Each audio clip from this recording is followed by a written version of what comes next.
Welcome to Detonation Point. I'm your host, Matt O'Neill.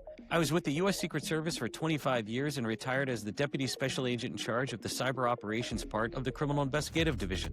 In Detonation Point, I'm going inside the fight against cybercrime, hearing directly from defenders in government, infrastructure, and enterprise who are racing to stay ahead, because cybercrime isn't slowing down, and neither can we. Welcome to Detonation Point, presented by Elastio.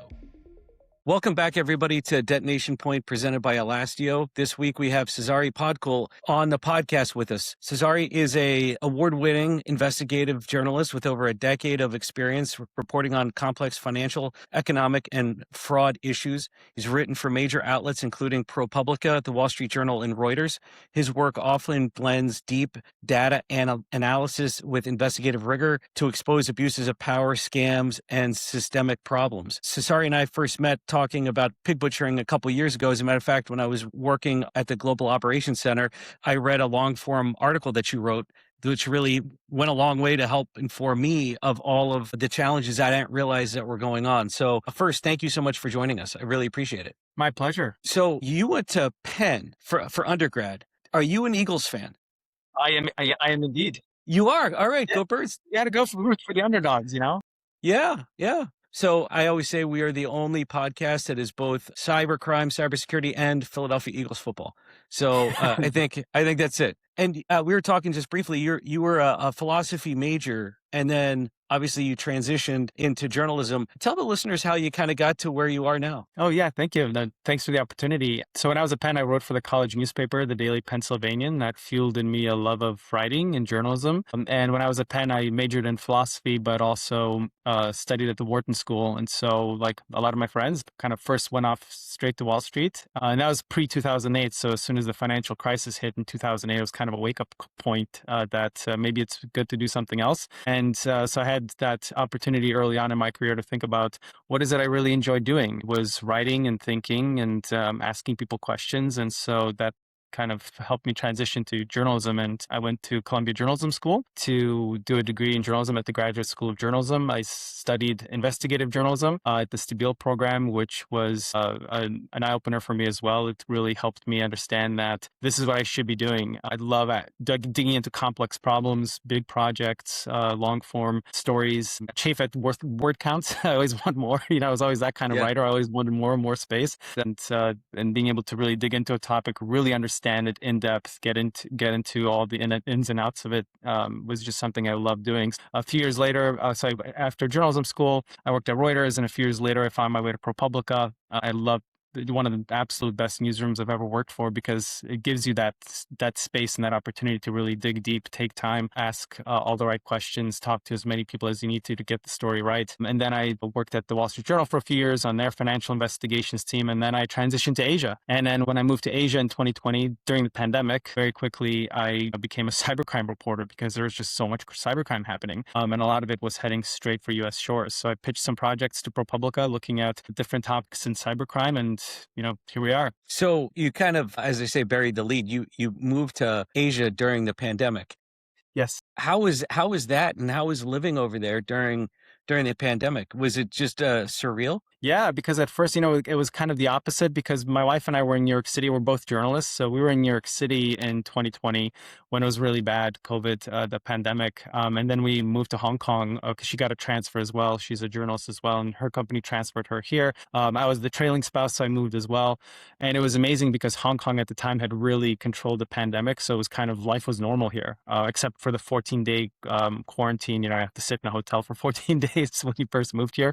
That was not fun. But aside from that, kind of life was normal here. And then in the US, things kind of flipped, where life became more normal there. And then eventually the virus spread here once, eventually couldn't be contained anymore. And then it was kind of the opposite. And then things were really bad here, and then things are getting better over there. So eventually things evened out, and I'm glad the pandemic ended. But for a while, it was like, wow, we escaped it, and then now it's coming back here. It's quite a transition, but I'm glad we made it. It's been a really good experience being here and doing all the reporting and meeting all the great people here that I've met. And 2 weeks in a hotel, is it just room service, breakfast, lunch, and dinner? Yeah, and then ordering groceries, basically. Yeah. Okay. Oh yeah, yeah, yeah. That's right. I'm old. I've never done that. I know a lot of people do. So yeah, that would have been my kid's dream, is to just to be able to order room service and watch movies for 2 weeks. But I can imagine I'd be stir crazy within an hour. So after moving over to Hong Kong, you mentioned that you got interested in cybercrime.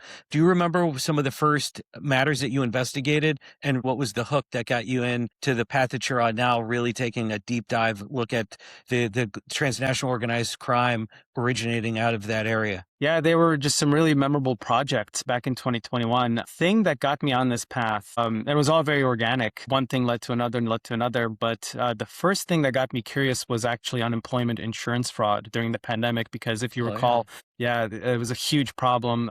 There were a lot of emergency programs that were created by the federal government to help get people through this really difficult time. And so unemployment benefits were boosted. The application process was sped up. It was easier to apply. And unfortunately, fraudsters took advantage of that and started taking advantage of all of this leaked data that's been sitting around and on sale on Telegram and dark internet forums on millions of Americans, just taking it. And one guy took one social security number, filed for unemployment insurance in 40 states, and 22 states paid up, and he got 222,000. I mean, it was just a bonanza. And I did a story looking at that, and that really got me into Telegram, because a lot of this was being talked about on Telegram, cybercrime forums. There were people selling special sauces on how to defraud the unemployment insurance system. They're entire Telegram channels devoted to fleecing the unemployment insurance programs all across America. And so that was wild. I mean, that really got me into the dark depths of Telegram, going inside these forums, talking to cyber criminals, and really I found it just frightening at how easy it was to just source the stolen identities of Americans, just how easy it was to buy, how cheap it was, how widely available it was. It was really eye-opening. And so after that story, I got interested in identity theft. Why is it so easy for Americans, especially? Why has our data been sold and resold so many times, and why is it so widely available? So I started looking at that, and that's actually how you and I first crossed paths, because one of the leading experts on identity theft is in our region here in Vietnam. I connected with Hugh Minh Ngoc, who of course you know, and I think you've had him on your podcast before, who is a terrific white hat hacker, just one of the best in the business, a cybersecurity expert. And so he had just returned, I think, about a year earlier from the United States. He finished serving his prison sentence. He did his time and completely turned around his life in prison after running superget.info, the website that he used to sell stolen identities of Americans that you caught him for. And he really opened up my eyes to where this data was being sold, how it was being sold, how it was being repackaged, and where it was coming from. It was one of the most interesting questions we got to in that piece, because a lot of times it was just left sitting online. It was just companies would just take it and put it online in some backup server that they didn't protect. It was just sitting in some open bucket, and just, millions of rows of data on their customers with all kinds of stuff. And it was just crazy how much of that data was and how easily accessible it was. So we spent months, Hugh and I were in constant contact for weeks and weeks and weeks and weeks when I was doing that piece, because it also included a profile of him and how he turned his life around. And during that piece, that's when you and I connected about the story about how you cracked the case that put Hugh in jail before he turned his life around. And I remember very clearly toward the very end of that reporting, when we were almost done with that piece, Hugh mentioned to me, when you're done with this identity theft piece, we should talk. I've got something else for you. And that's kind of what led me then to the next article, which was pig butchering. Which, it's crazy when you think about how my eyes were opened right around the time working the no case, because what it really spoke to was how broken our system is. Your piece was fantastic on it, but I think a lot of people don't realize how their name, DOB, social address, previous address, mother's maid, all can be bought for pennies. And so the system of ID validation is entirely broken in this country. And I blame, in many instances, the credit reporting agencies, because of prior to Glibba, they were selling credit header data to whoever wanted it. And who wanted it? Bad guys. So when the pandemic happened, I was running the asset forfeiture branch for the Secret Service, and we recovered $1 billion in unemployment insurance fraud. And I know that there's still billions and billions of dollars sitting out in banks' accounts all around the world right now, because that happened. And then when you fast forward to what was broadcast and publicized in Minnesota, it's happening in every state in the country. But Minnesota, it's the same problem. They're using the same information over and over again. And do you see any positive changes in how we're collectively doing verification for programmatic sort of subsidies? Or are we just going to continue to step on the same rake, for years to come? So one of the encouraging things that we saw happening after the explosion of fraud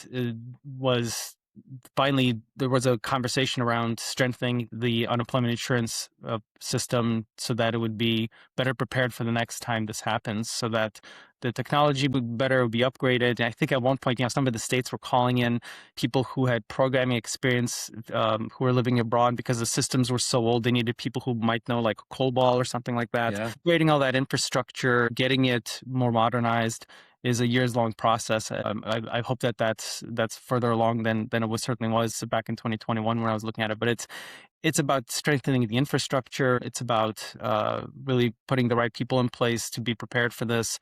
One of the things that we see time and again is when there's when Washington puts in leadership, he puts in a person to manage that, to provide oversight, provide help to states to help them figure out their way. I think that always helps speed things along. So I think there was some of that happening when I was looking at this back in 2021 and 2022. I'm not sure where it stands now, but it's certainly whenever Washington lends a helping hand and helps states, figure out how to do these things better, faster, provide resources, help, that always speeds things along. So I think that would be probably the long-term answer.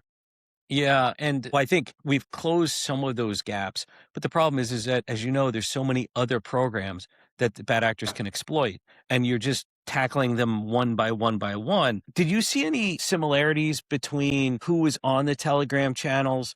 Because it was always my impression, prior to even working the No case, I worked a lot of stolen identity refund fraud cases, SURF cases with the IRSCI and some other agencies, and other type of identity theft cases.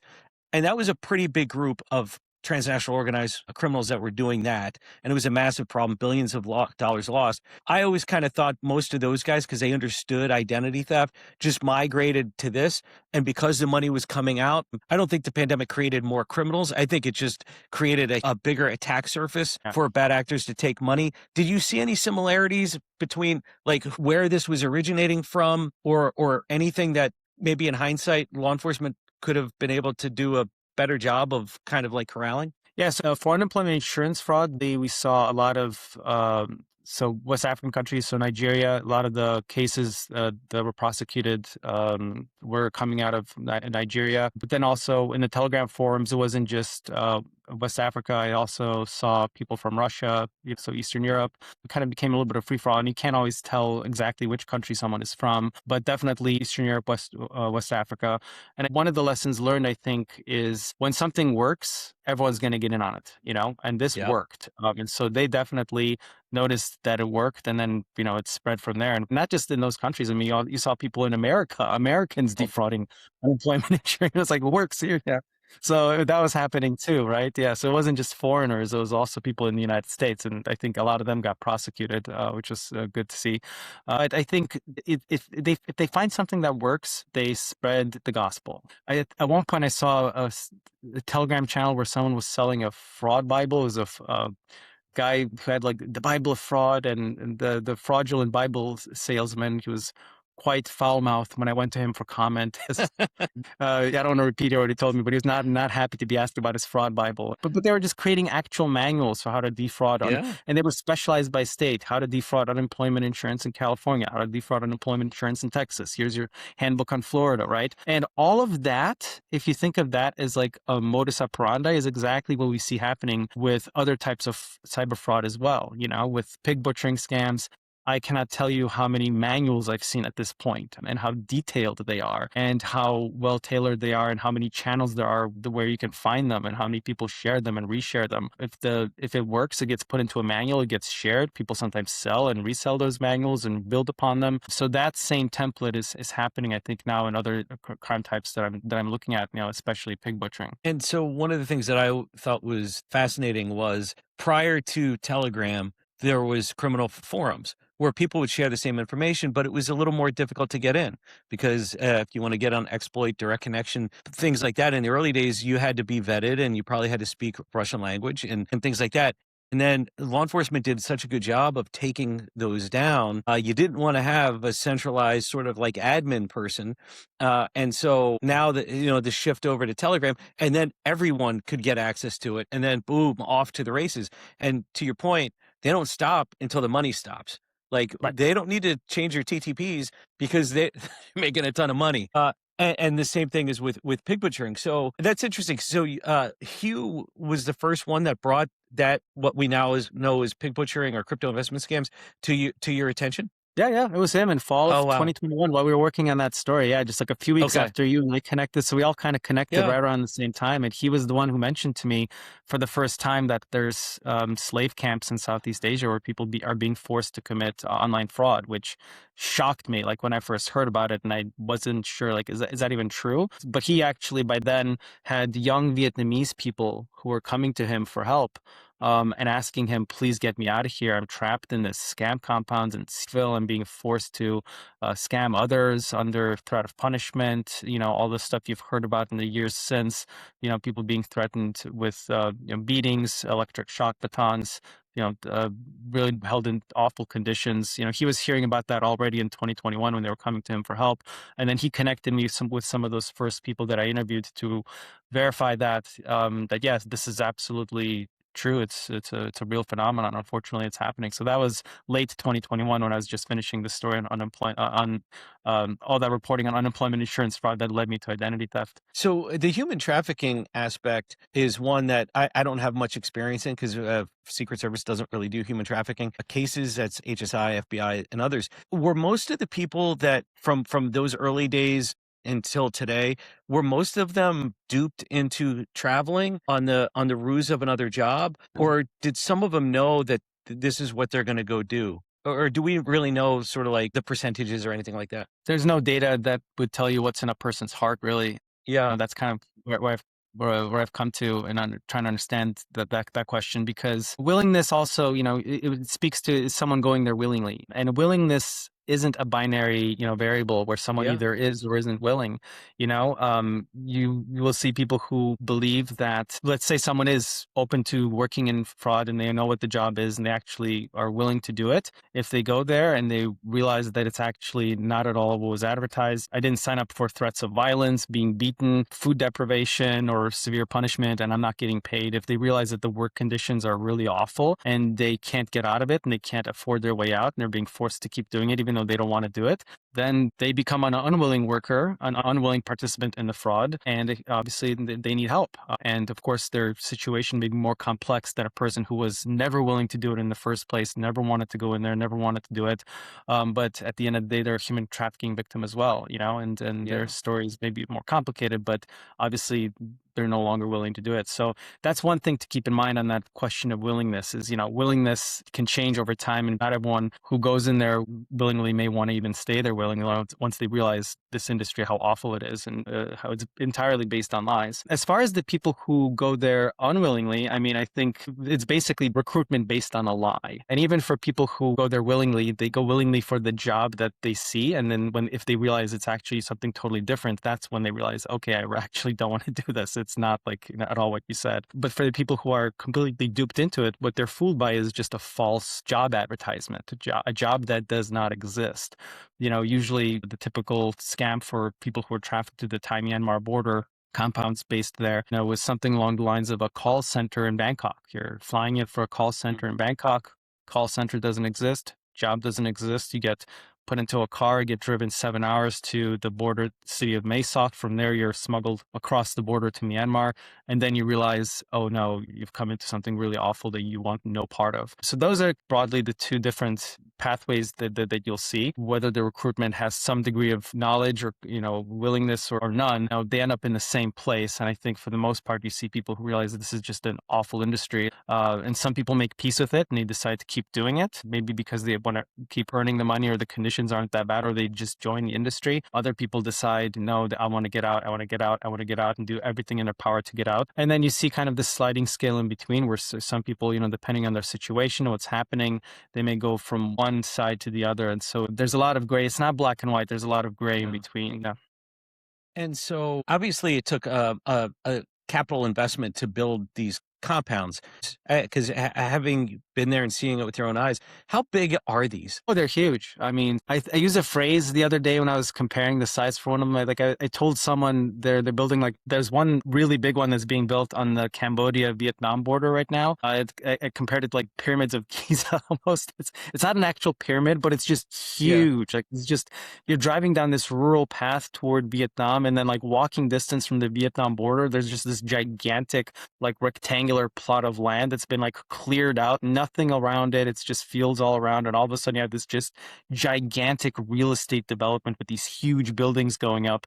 It took 2 years to build. I'm sure it wasn't cheap, given how fancy some of those buildings look like they are, and certainly the architectural drawings always show something much better than what ends up being built there. But they're just gigantic. And size-wise, they're really large plots of land. They're being developed for these compounds, not just in Cambodia but also in Myanmar. Last time I saw KK Park before the recent demolition, I mean, I was just shocked at the expanse of it. It occupied 2 bends in the river. So you keep driving along the border, and then you hit the bend in the river, and then you keep driving, and then you hit the next bend in the river, and then it's still there. It still has not ended. You're still looking at KK Park, and all the different aspects of it. So, I mean, it just became an eyesore, and I just remember very vividly, we're on a hill overlooking KK Park and looking and taking photos and kind of examining just how big it was. And then there was this group of Thai army soldiers on the same hill, and they had an easel with a gigantic photo of the whole area, and they were just looking at it. And so it became an eyesore. I mean, it was very visible. I mean, they were looking at it and pointing and examining the area just as we were. You couldn't miss it. I mean, it was this temple of cyber fraud that was being built on the shores of this river. The scale of it is just something I will never forget. Some of the pictures that I saw that you and others have posted look like Co-op City in New York.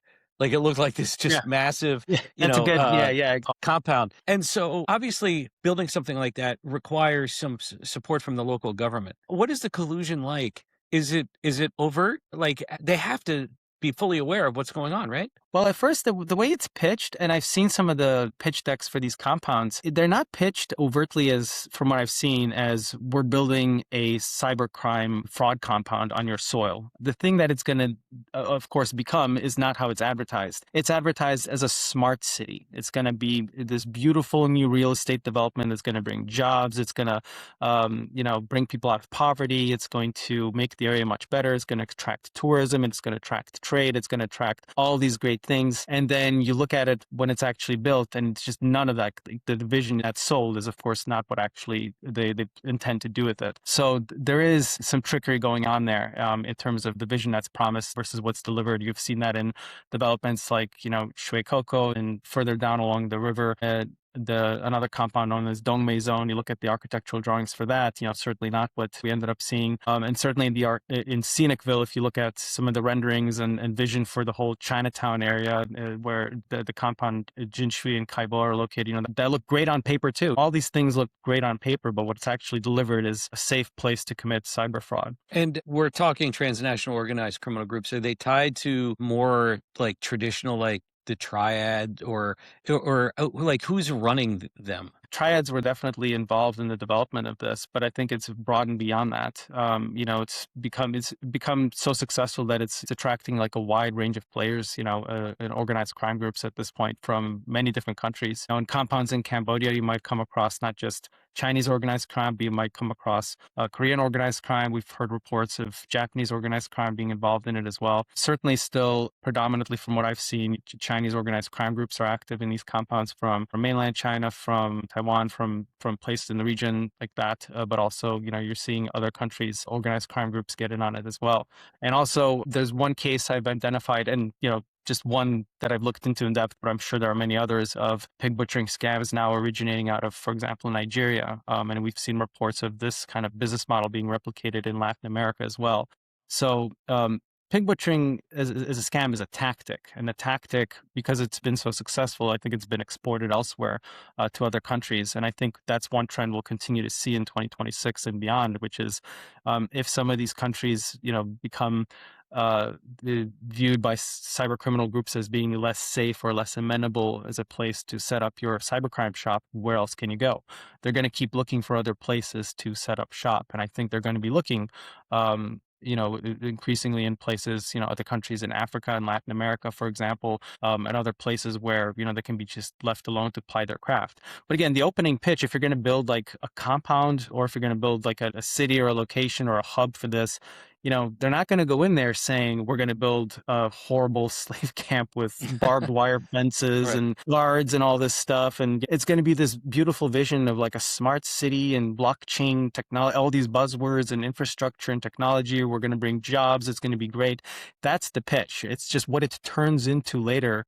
I think that from what we've seen in this region, that's the worrying part. But the countries they're going to go to next, like they may not have that experience, right? They haven't seen this before. And so that's one of the things that I think we need to worry about. There needs to be an education campaign from people in the know, whether that's through diplomatic circles, through NGOs, through researchers, others who are doing this, who like can let those countries know, like, hey, here's what's coming. Here's what this really is about. And here's the people you should be looking out for. And here's what you should be trying to stay away from, because this is not what's being promised. Have you seen any indication that the Lazarus Group, North Korea, because I would imagine they're looking at their neighbors going, well, they're making a ton of money and we should be involved in this too? I've seen on the blockchain some like commingling of like money laundering partners. Like, for example, this person's laundering money for pig butchering scams, and you see he might also be laundering some money through Lazarus. But is the Lazarus money pig butchering? That I don't know from the cases I've looked at. But certainly from people I've been talking to, it's one thing that's been speculated for a long time, that it's such a lucrative business model that maybe North Korean crime groups would get involved in it as well. So that's something that's been talked about for a long time as well. So you just mentioned that the teardown of KK Park, was that a political stunt, or was that an actual effort by the local government to do something about it in a positive manner? I think it's more about the optics than anything. I think KK Park became, as I mentioned, an eyesore. For a while, if you were just to assume that it's too big to fail, you might have been right. It's just so big, and who's going to touch it? Like, maybe the thing is just going to be there. But maybe in the end, it was just too big. And I think once the political pressure from the US and China especially got to be such that it became clear that Myanmar needed to do something, that became like the offering they could make, right? Look, we're serious because we're destroying this. And they publicized it very, very widely. I mean, from late October through early January, just a few days ago, we were getting basically almost daily updates of like this map that they were publishing on the state-owned newspaper, showing here's the buildings we knocked down today, and we knocked down a few more today, and we've knocked down a few more, and then these bizarre photos of furniture being set on fire. And then up in Shui Koko, another scam hub north of KK Park, when they got a hold of the evidence, the laptops and the phones, they ran heavy machinery over the phones to crush them, to show like how serious they are about stopping cybercrime. Some might call that destruction of evidence. But, that was very much about the optics. Like, we're bulldozing the phones. We're destroying the phones. So look, we're serious about stopping cybercrime. So I think the optics, just from that alone, you can see, the optics were a big part of this to show that, they're doing something. But the problem from everything I'm hearing and I've been looking at, it's going away so much, is that they're trying to find places where they can do this and be left alone. If it's not going to be KK Park, what other compound can they go? Can they go to a smaller place further out, further inland, where that isn't as much of an eyesore as KK Park, right? Those are, I think, some of the things that we should be looking at next. And what happened to all the people that were forced into basically human slavery there? Like, was there a mass deportation? Like, where is everybody? Some of them showed up for work and the bosses weren't there, so they decided, they left. And that was very, very early on in late October, when you had, I think a couple thousand people left and went across the border into Thailand, where it started getting repatriated because, they showed up for work and the boss wasn't there. And, they didn't want to be there in the first place. They didn't want to be doing this work. It was just, finally, it was like the opportunity to just get out and leave and go elsewhere. Other people paid smugglers to get them out their way, wherever they want it to go. And where they want it to go, like that's a complex question. If they originally were from China, they may not want to go back to China because they want to get prosecuted for having worked in cybercrime. So they may want to go somewhere else. And is that somewhere else another compound? Is it another country where they're going to get into a gray industry that's maybe scam adjacent, if not the scam itself? Those are kind of some of the questions that I think are worth looking at. And I think some of the things I've been thinking about, like where do these people go? Because certainly we've seen a lot of movement among the different compounds. Like, so people left KK Park and of course, as it was being bulldozed, it was emptied out. But then where did those people go? Well, some of them were repatriated back to their home countries, but some of them were moved to other compounds. Some of them just paid their own way to be smuggled somewhere else, and maybe they went back into the industry or they went to work in another compound. Other compounds kind of filled up and had people go in there, and other people, moved elsewhere. So there was just a huge movement of people, both between different scam centers on the Myanmar side of the river, and then people going back into Thailand and getting repatriated home. And it was just a huge movement of people that were still kind of trying to understand exactly where people went and how many and what's happening. I agree with you about the proliferation of compounds globally, and we'll continue to see that. And it goes back to the earlier conversation. Why did unemployment insurance take off? It's because it was successful. People want to model it and make a lot of money. But specifically in that Golden Triangle region, what is the stance of each of the individual countries, Myanmar, Cambodia, Laos, Thailand? What are they all like publicly saying about it? And then is it different than what's actually happening privately? So with the Golden Triangle, that's been an area that's been at the hub of criminality for decades. And I think one of the reasons we saw this industry take root in Southeast Asia in the first place, I really do think it goes back to the lucrative drug trade, right? Because if you think about it, like where did the money come from to get involved in building all these casinos and then expanding into online gambling and then that turning into cyber fraud?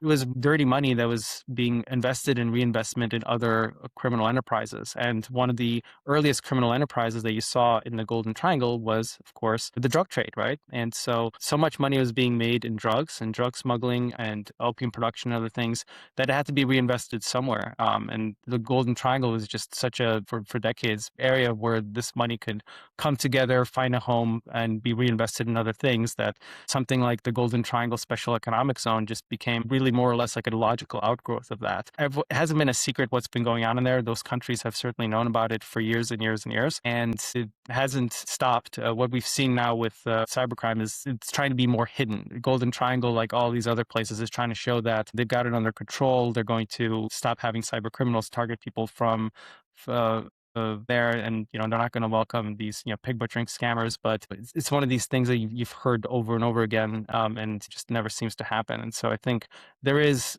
constantly a movement to show by the countries and the areas where these compounds are built, like the Golden Triangle, there is constantly this need to show that we're doing something about this. Don't worry, we've got this under control. But time and again, you see that actually it's not under control. It's very much the optics that they want. They want to be seen doing something and not actually doing something. So I certainly am not the optimist that it's going to be completely gone. We're not going to see any cybercrime originating out of the Golden Triangle anytime soon. So, as you mentioned, this first came to your attention in 2021. Big explosion, 22, 23, 24, 25. At some point, you have to think that there's some saturation where it's not going to be nearly as successful anymore.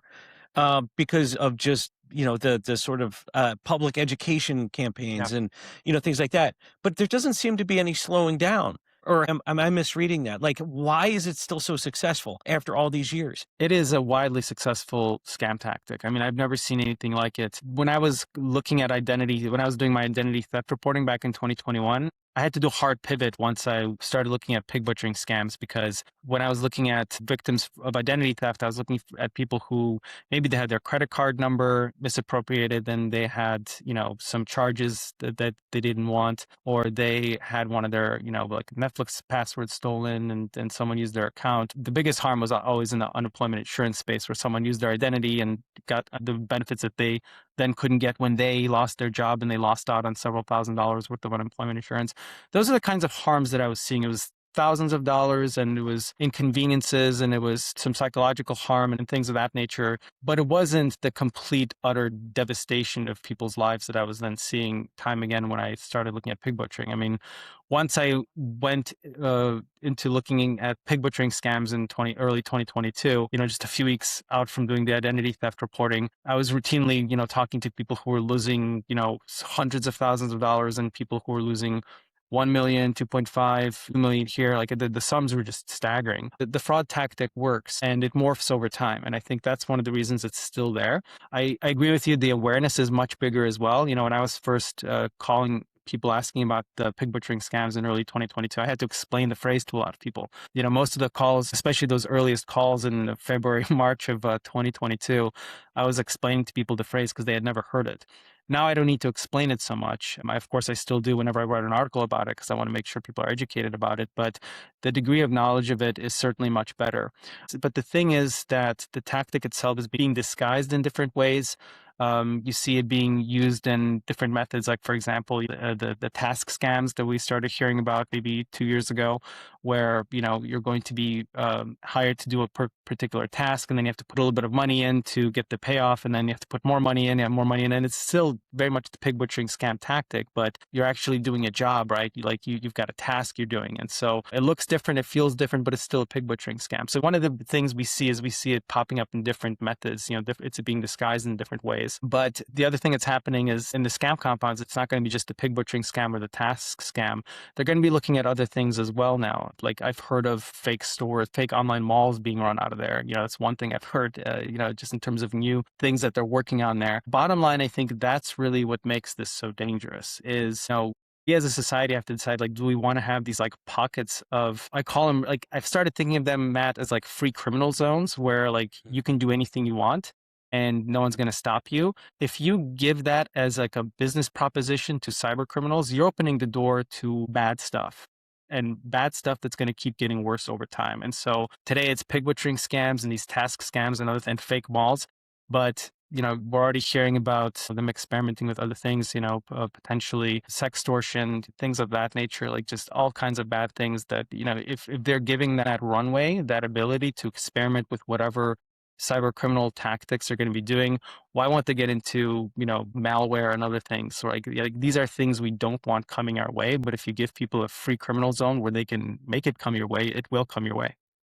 That's my big concern too, in talking with you about them pivoting to other lucrative, because you have a very cheap workforce. You have Yeah, the infrastructure set up. Why yep, not do malware droppers? Why not do all these other things? exactly. Because you already have the people there. And to your point, you're not really being pressured to kind of it sounds like a little bit of concealment, but not to the level that I have to disband or anything like that. Because quite frankly, it's so much money when you're talking about billions and billions of dollars. I would imagine in economically depressed areas, there's also this sort of like double-edged sword where the money is flowing into that area, which is Yeah, like if I'm in the government, the victims are not my constituents. The victims are coming from the U.S., China, and around the world, and that creates that sort of a real challenge in these areas. Getting to the other challenge that I faced was, what can law enforcement actually do about it? And this is something that, like, Aaron West and I have debated for years. yeah, And my point has always been, if the director of the FBI, the director of the Secret Service all said we're going to put every single person on this, I don't think it would matter much because of the level of protections that they have, and the lack of cooperation between registrars, social media, whatnot. What do you think? yeah. I think just to preface that, I think one thing that we need to be aware of is like this industry is very much like in the reinvestment phase now. Like they've made billions and billions of dollars, and that money has to go somewhere. And one of the things that really worries me is like, what are they going to reinvest it in? And there's industries growing up around them that are ready to serve them, to provide those services. So if they need malware, someone's going to provide it. If they need face swapping technology, there's already vendors to do that. If they need someone to give them, already ready to go shell companies registered in the UK with the money services business license, ready to go, like the a la carte needs that they have and people providing them, that ecosystem is already there, and that money is going to get reinvested in that. It's not going to lead to anything good. So I think with that kind of as a preface, I think it's something that, first of all, it needs to be a priority, because if it's not made a priority, the problem's only going to get worse. And if the problem does get worse, it's going to lead to, things that are even more devastating and causing more financial havoc than even pig butchering scams. So making it a priority, I think, is number one. And then if you take that mindset of like, this is something we care about, then it leads to initiatives like we've already seen, the Scam Center Strike Force, where that is like, it's not only something that can take money back for fraud victims by helping them seize and recover the stolen money, but then also it does have, I think, some messaging effect that, hey, you fix this problem, or we're going to fix it for you. And you don't want us fixing it, because if we're going to fix it, we're going to take the money, we're going to take as much of the stolen money as we can successfully, lawfully trace, freeze, and seize, right? And I think that helps build pressure on these governments to actually act, because the only thing that I've seen that really makes these countries act is sustained pressure, sustained diplomatic international pressure from all sides. Not just from one country wants you to clamp down. No, it's US, it's China, it's ASEAN, all of the ASEAN countries. Like, it's sustained international pressure and attention to do something about it. It's not just look like you're doing something about it, but to actually do something about it. And when you see that happening through things like sanctions, through the Scam Center Strike Force, through diplomatic channels, through sustained attention in the media and the press, it being talked about at conferences, at diplomatic events, diplomatic gatherings, meetings, like that's, I think, one thing that needs to really continue, because that's really the only thing I've seen that really, when that happens, when that spotlight is there, and that spotlight is coming from the UN, from ASEAN, from the diplomats all around the world, that's, I think, the one thing that really I've seen that works and needs to keep working. So it's basically a whole of government approach. I completely agree, because we can seize some money. That's great. Could get it back to victims if we can, but they're making so much money. Well, how much are you actually it's a cost of doing business to some degree, but that other pressure, whether it's sanctions, and there's a debate on the ultimate effect of some sanctions, but I completely agree with you that it's showing that it matters. And it matters to a bunch of countries, from the State Department and from the White House and from all executive leaders of countries. That could change the game in the better, because otherwise, do you also agree that that same pressure needs to be put on the facilitators of this criminal activity? So whether that's social media, ISP, registrars, virtual asset service providers, like, are we only focusing on those countries, or should we actually say we need to get a lot more support from, like, the Metas of the world, because not only will it stop this, but it will also go a long way of stopping sextortion and other complex cyber-enabled fraud? Yeah, everyone needs to step up and do more, not just social media, but also, banks. I did a whole piece last year looking at banks just wiring out fraudulent sums and not doing enough to stop those fraudulent wires. Those conversations I know are already happening, but I think the degree of how serious the problem is becoming, and it's morphing, it keeps changing. And it's something that I think it's not one of these things that you can have like a phone call at the start of the year, like, yep, we'll work with you. We'll, have some shared Zoom calls, webinars, and intelligence share. It really needs to be a partnership, I think, and an ongoing collaboration, because, this is something that's going to keep morphing. And what I've seen happening over and over again is like one avenue gets shut, they find another one. One way of doing business gets shut or disrupted, they shift to another way. For example, I remember one of the human trafficking survivors who I interviewed from a compound in Scenicville told me about how his bosses were frustrated because the pig butchering scam messages that they were sending were getting blocked by Google Voice. So they were using Google Voice in their case, and it was like the same message was being caught. And so they figured out a way to use some computer programming to vary the language just enough so that it would get through the spam filters and they could blast it out. And it worked. And that was one way that this man was able to avoid, getting punished by, because he had some computer training knowledge. Those are the kinds of stories you're hearing, right? And so, when one attack vector gets shut down, they immediately they find what else works. And so because of that, that industry collaboration needs to be there. It needs to be like ongoing, and it needs to be, complete constantly being reevaluated. Like, hey, what are we doing? What are we doing next? Where are they going next?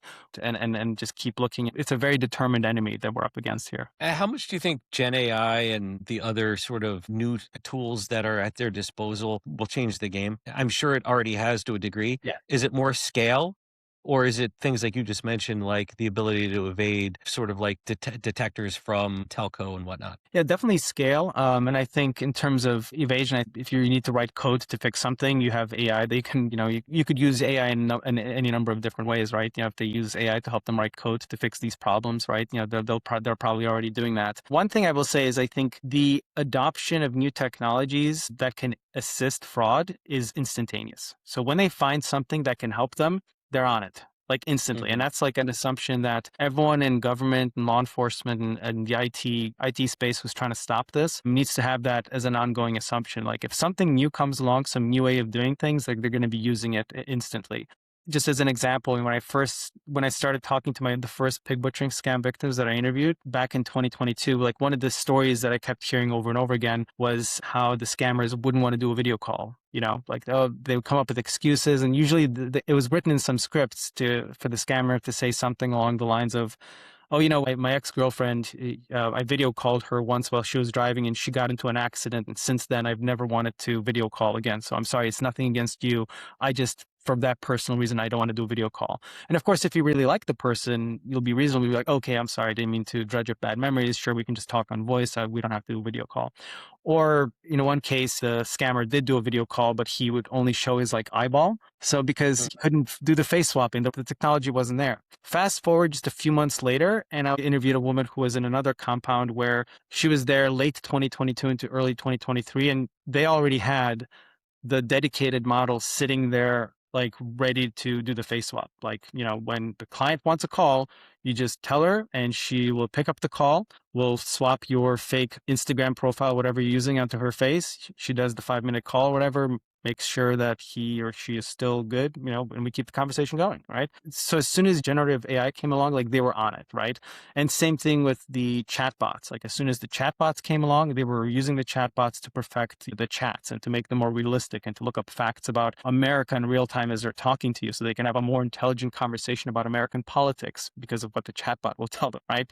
And so the rate of adoption of new technologies inside of these compounds to aid and assist fraud is instantaneous. And because it's instantaneous, it's something that's got to be looked at over and over and over again in terms of what the new attack vectors are, what are they using, how are they using it, how do we stop it? Which makes it tough for law enforcement because we're the opposite of agile. And it takes years to get new technology. And so we're always playing catch up because they have the ability to just, as you said, they have the CapEx to buy whatever it is they need and deploy it as quickly as possible. Where it might take, to give you an example, like when we started the Global Operations Center for the Secret Service, we needed to get licenses to do blockchain analytics. And I didn't have the money. We had to wait 9 months. And 9 months is a lifetime. How much do you think the role of cryptocurrency has played in this era that we're living in right now of scams? Going back prior to 2017, we were still looking at point of sale terminal hacks, network intrusions, online sale of PII, payment cards, and the world's completely flipped. And now it's all about scams more than anything else. Do you think cryptocurrency is largely responsible for that? I think it's one of the main mediums they use to facilitate the pig butchering scams. It's always been a mix of fraudulent bank wires and fraudulent crypto transfers. I don't have any firm data on what exactly the breakdown is, but definitely if someone is willing to send them USDT, and if they can teach them how to set up a crypto account, whatever, and how to send the money quickly, instantly, and get it across borders, that's a win for them. And they'll take that all day long, every day. So crypto has certainly made it easier for them to do that. It's not the only way they do that. Bank wires are very hard to reverse, and they know that, and they love that as well. And so if someone is, either not willing to open a crypto account, or they don't want to use crypto to reload their online brokerage for the pig butchering scam, they will be just as happy to tell them, hey, wire the money over here to this bank account. And they have people ready in the United States to open these bank accounts and to source them and use them for these money laundering tactics. So I think definitely crypto has been a big way in which they steal from people in these pig butchering scams, but it's not the only medium. But it's one that definitely, if they can get someone to do it, it's fast, it's quick, it's borderless. I mean, it has its advantages for sure. Is there anything you're optimistic about in 2026 about combating these transnational organized criminal groups that are doing pig butchering and similar activities? Actually, yes. I was just thinking at the end of last year, and I wrote a quick piece about this. I write an occasional newsletter, just kind of reflecting on things because I've been covering so much ground and doing so much research on this for the book. That the one thing that's totally different that makes me optimistic is just the level of awareness is definitely miles ahead of where it was in late 2021 when I first heard about this. As I mentioned to you, when I first heard about it in late 2021 and I started reporting on it in the weeks after, people didn't know what a pig butchering scam was. Now, not only are people, for the most part, aware of the fraud tactic and generally where it's originating from, but you see people talking more and more about applying pressure to these countries to actually put real efforts into place to shut these things down. I mean, that wasn't being talked about in 2021 and 2022. So awareness is one thing that really, I think, gives me some optimism because with awareness, there's a basis of facts that you can have a conversation about. Okay, these are the facts. Like, what do we do? But without awareness, you're an additional step behind the cyber criminals. And again, the cyber criminals are moving so fast, full speed ahead, that having that awareness being there where you can call people, have a conversation with them, they already know what you're talking about and they're thinking about it, they've seen the same problem, they want to volunteer, they want to help out. Like, that awareness is something that I think we should appreciate because it absolutely wasn't there in 2021 and 2022. No, that's great to hear. And the other thing is that more and more reporting coming out on it to include your new book. Your new book. Can you tell the listeners about? I'm excited to read it. I know you've been working on it for a while. Can you give the listeners a little preview of The Big Trace? Yeah, thank you. Yeah. The Big Trace grew out of all of this reporting that I started doing in 2022. So gosh, I think by the time it'll be all done, I will have been working on this for like 5 years or something. Yeah, it goes by fast, but it's meant to synthesize and put into one place kind of everything that I've learned as I've been covering this industry, all these years now. So I want to put into one place the stories that will give people an idea of how this fraud, just how bad it is in terms of the impact on victims. So I'm going to look at the impact on fraud victims, how it is so successful, which is something that I spent a lot of time thinking about, the tactics that it employs and why is it like such a widely successful tactic. I do think it rivals the Ponzi scam for sure in terms of just how successful it is. So looking at the victim side, the fraud victim side, and then on the other side of the world, the human trafficking victims and what goes on inside the compounds. And then the money laundering piece is very important as well because there's billions of dollars being moved from one part of the world to another. So that's kind of, tracing that as well and looking at what happens with the money along the way, and the efforts of people to stop this and put an end to it, right? People such as yourself and law enforcement and others who are working with law enforcement to try to help them and assist them to put a stop to this. So putting all of that in one place, as well as some other important themes around it to really give people as in-depth and authoritative a view as I can of this industry. That's kind of the goal and the vision. And when do you expect it to be released? Hopefully soon. Still working on it, so I don't have a date for you yet. But once I do, you will be absolutely the first to hear. I can't wait. I have a newsletter and for occasional updates for readers. So if anyone was interested, can sign up there. And then as soon as it's ready to go, though, I'll definitely alert everyone. I'll be the first to know. But I cannot wait to finish up. It's not just like a passion project. It's it's something that I just think I feel very deeply about because of all the human suffering that I've witnessed as part of the reporting and the stories I've heard. Bringing it into one place and kind of elevating the voices of the victims is one thing that I think is very important. All these experiences they had early on, especially like when they were calling, their local police departments for help and people didn't know, what to do. As you mentioned, I think the awareness is much better, but looking at how we can, what's broken and how we can fix it so it doesn't happen the next time around is a big theme of the reporting that I've been doing. And where can people sign up for the newsletter? Well, it's buttondown.com/Cezary. And I'll send you a link as well so you can put it in your show notes. But whenever I'm in the field or when I go to the Thai Myanmar border and places like that, I write up little updates and notes. So if people are interested in that, they can sign up. Yes, I'm avid follower. So, Cezary, thank you so much for your time. Really appreciate it and really looking forward to continuing following what you're doing. I view you as the authoritative source of all things that are taking place in that part of the world as it relates to scams. And it's like, as you said, every day is a new story. So really appreciate your time. Thank you so much. Thank you so much for having me. Yep. And thank you, listeners, for listening to this week's episode of Detonation Point presented by Elastio. We will see you next week. Thank you.